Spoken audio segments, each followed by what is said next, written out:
শত জল্পনা কল্পনা শেষে ব্রাজিল কোচ হিসেবে দলে পাচ্ছে কার্লো আনচেলত্তিকে। তবে আপনি জানেন কি, প্রায় 60 বছরের ইতিহাসকে ভেঙে দিয়ে ল্যাটিন আমেরিকার বাইরে গিয়ে ইউরোপের এই কোচকে কেন নিয়োগ দিচ্ছে সিবিএফ? কি এমন বিষয় রয়েছে এই আনচেলত্তির মাঝে? বিস্তারিত জানুন পুরো ভিডিওতে।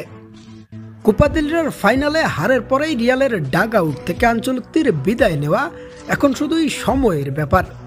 অন্যদিকে ব্রাজিল ফুটবল ফেডারেশন সিবিএফ তার অপেক্ষায় অপেক্ষমান হয়ে রয়েছে। তবে আপনি জানলে অবাক হবেন যে 1965 সাল থেকে এখন পর্যন্ত ইউরোপের কোনো কোচের অধীনে রাখা হয়নি সেলেসাও বাহিনীদের। অর্থাৎ প্রায় 60 বছর যাবৎ ব্রাজিলের কোচের দায়িত্বে রাখা সব কোচেই ছিল ল্যাটিন আমেরিকার তথা ব্রাজিলের। ইউরোপের কোনো কোচেই ব্রাজিলের দায়িত্বে রাখেনি সিবিএফ। তবে এবার প্রশ্ন জাগে, ঠিক কী কারণে ব্রাজিল তাদের কোচ হিসেবে আনচেলত্তিকে দলে নিচ্ছে, যেখানে তিনি একজন ইতালিয়ান কোচ। তবে কি বর্তমান সময়ের সবচেয়ে সফল কোচ এই আনচেলত্তি?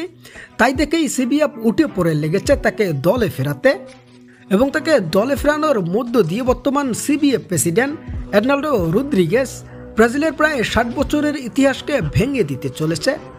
আসলে এখানে বিষয়টি অন্যরকম। কার্লো আনচেলত্তি একজন মাস্টার মাইন্ড কোচ, তা ভালোভাবেই জানে সিবিএফ।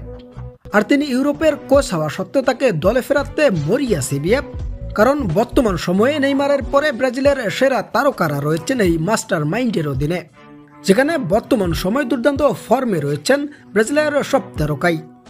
অন্যদিকে ব্রাজিল 5 বারের বিশ্ব চ্যাম্পিয়ন হওয়ার ফলে তাদের মূল লক্ষ্যই হলো বিশ্বকাপ জয় করা। ফলে দলের জন্য বিশ্বের সেরা কোচকে চাই সিবিএফ এর। সব মিলিয়ে আনচেলত্তিকেই দলের জন্য সেরা বলে মনে করেছেন Brazil football federation of CBF.